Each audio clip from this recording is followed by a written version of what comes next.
Bienvenidos sean todos a un nuevo día con la Radio del Pueblo, la mejor emisora que podrá escuchar sobre los hechos más importantes de Colombia, la realidad, pros y contras, y las noticias del mundo que está sucediendo actualmente que son de sumo interés. Y como lo prometido es deuda, hoy hablaremos de un tema que le compete al pueblo colombiano, y para ello hemos invitado a los especialistas más importantes junto con la escritora de un artículo importante, escrito en 2009. Así es, hoy hablaremos sobre la reforma agraria. Y para ello le hablaremos de qué ha pasado y qué está pasando con la tierra en el territorio colombiano y cómo ha afectado esto a los campesinos e indígenas, ¿cierto? Pues hay que decir que la tierra ha estado siendo peleada por el latifundista, las élites y los extranjeros que se quieren apropiar de ella. De aquí es que surgen problemas de trabajo y desplazamiento. Los grupos o comunidades minoritarios están en contra del sistema y el terrateniente. Por eso deciden agruparse y luchar por la tierra con la reforma agraria. Se han intentado crear diversos programas, pero parece que la reforma es solo una mera ilusión que ha resultado en un gran fracaso. Así es, por ejemplo, hoy estamos con Santiago Silva y Andrés Castro, los cuales nos van a contar sobre la historia o el contexto para que éste se diera. ¿Por qué le hicieron la reforma agraria? ¿Qué problemas tuvieron los campesinos? Bueno, primero que todo, muchas gracias por invitarme. Con mucho gusto, para nosotros es un placer tenerlo en nuestra radio. Bueno, muchas gracias. Bueno, en este tema de la cuestión agraria en Colombia, pues evidenciamos que ha estado en el centro histórico del conflicto político armado colombiano. Se evidencia aquí una existencia y permanencia de la estructura latifundista de la tendencia de la tierra, donde los señores de la tierra se benefician tales como los terratenientes latifundistas, las élites agropecuarias y algunas inversiones extranjeras. Aquí básicamente impidieron que se avanzara en las leyes de la reforma agraria. Bueno, a comienzos del siglo XX surgieron unas luchas campesinas en Colombia que eran meramente locales. En estos casos se ven el de Biota, Cundinamarca, en el páramo de Sumapaz y en el Caribe, guiadas por ideas socialistas. Bueno, de manera espontánea u organizada, el campesino había demostrado una gran capacidad de lucha y resistencia en esos tiempos, al tiempo que se había hecho producir la tierra como nunca lo hicieron las grandes propietarias con el fin de alimentar y abrigar el pueblo, abrigar.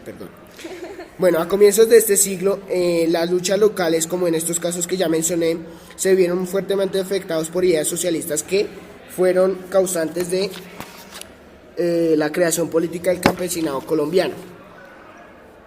Posteriormente hubo una contienda política del campesinado que tuvo influencia política e intelectual de los agraristas en cabeza de Erasmo Valencia, el líder liberal Jorge Eliezer Gaitán y una izquierda que defendió el campesinado.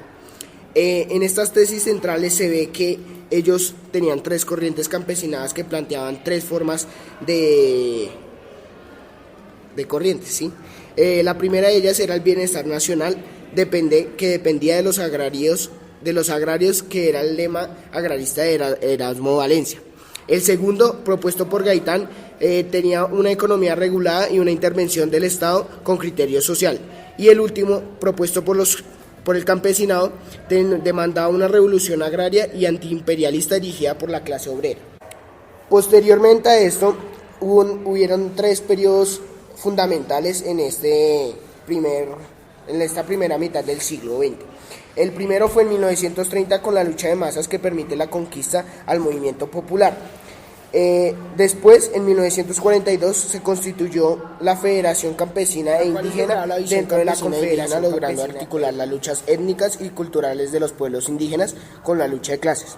Y por último, llegada la violencia, la organización fue aniquilada por la represión y pues posteriormente a esto subsiste la FANAL y la UTC. Oh, esperen, está tardando una llamada muy inusual. ¿Aló? ¿Con la emisora del pueblo? Sí, con ellos. Estoy cansada ya de que ustedes estén diciendo tantas mentiras. Esto es ser amarillistas. Todos los latifundistas no hacemos más que trabajar oyentes, y producir. respecto a la llamada, respetamos todos los puntos de vista que tengan nuestros fabulosos oyentes. Pero en este caso tendremos una pausa musical, la cual espero que les guste.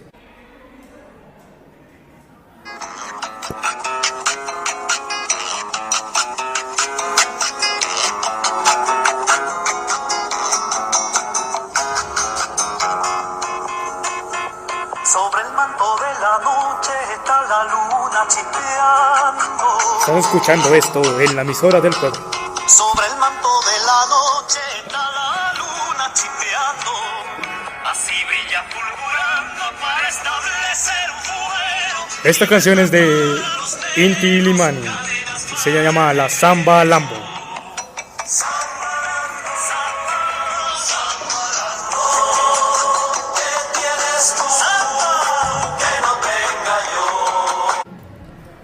Bueno, después de esta hermosa y fabulosa canción, estamos con nuestro experto Andrés Castro, Buenas tardes, es un honor el cual estar va a acá en la opinar sobre emisora este del tema. pueblo. Y para continuar con nuestro contexto del conflicto agrario, tenemos que empezar en 1952 con el envenenamiento del presidente de la Confederación. Ya sabemos que la Confederación fue creada en 1942.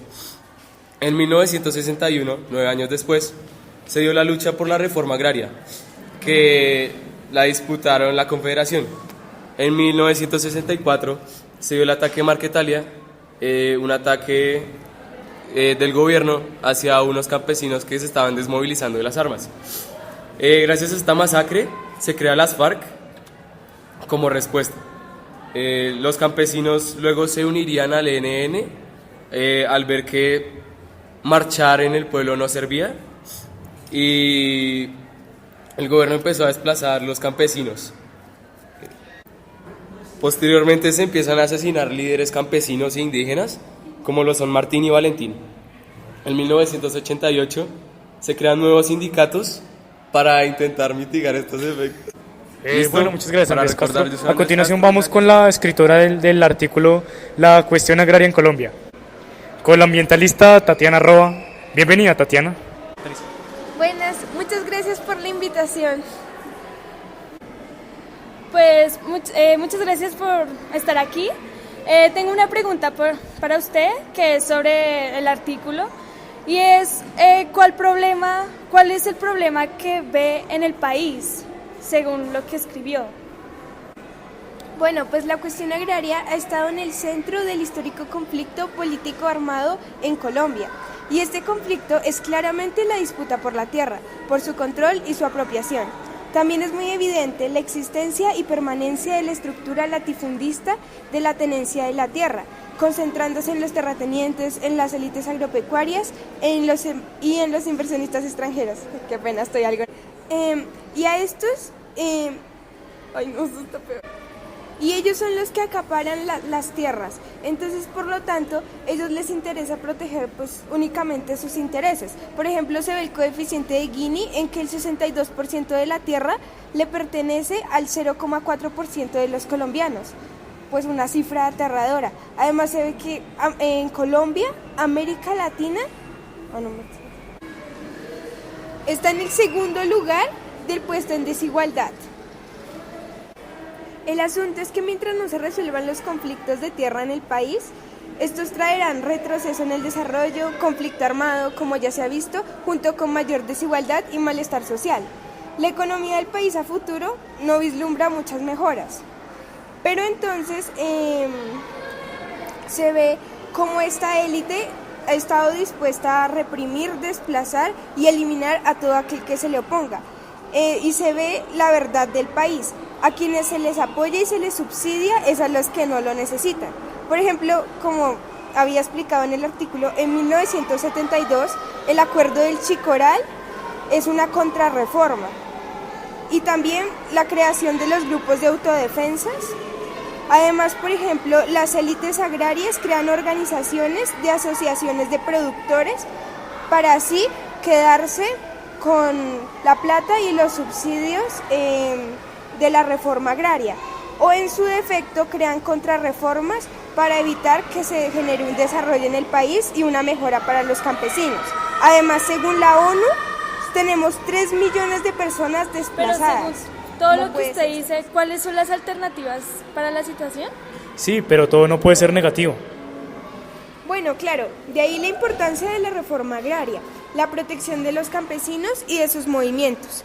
Porque se ha visto que a través del siglo XX la contienda política ha sido el mecanismo del campesino y de los grupos menos favorecidos para lograr sus avances y conquistas.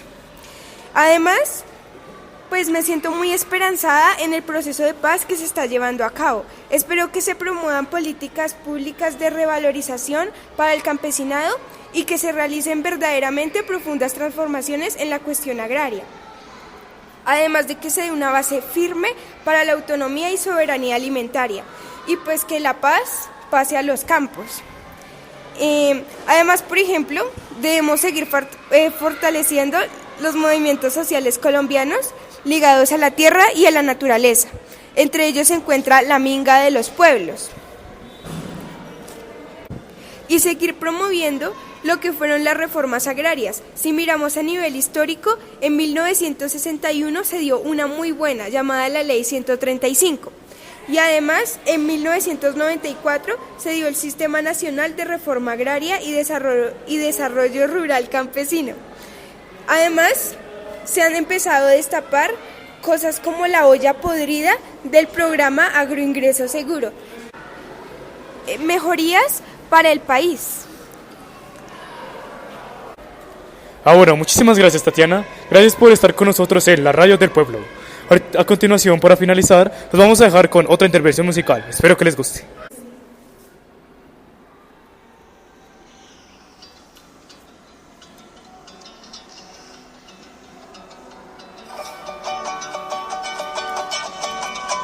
Y como dato curioso, vamos a resaltar la masacre de las bananeras en 1928, junto con el escritor Gabriel García Márquez en su libro 100 años de soledad, el cual realiza una descripción del pueblo colombiano a través del realismo mágico. Muchas gracias. Y gracias por escuchar la Radio del Pueblo.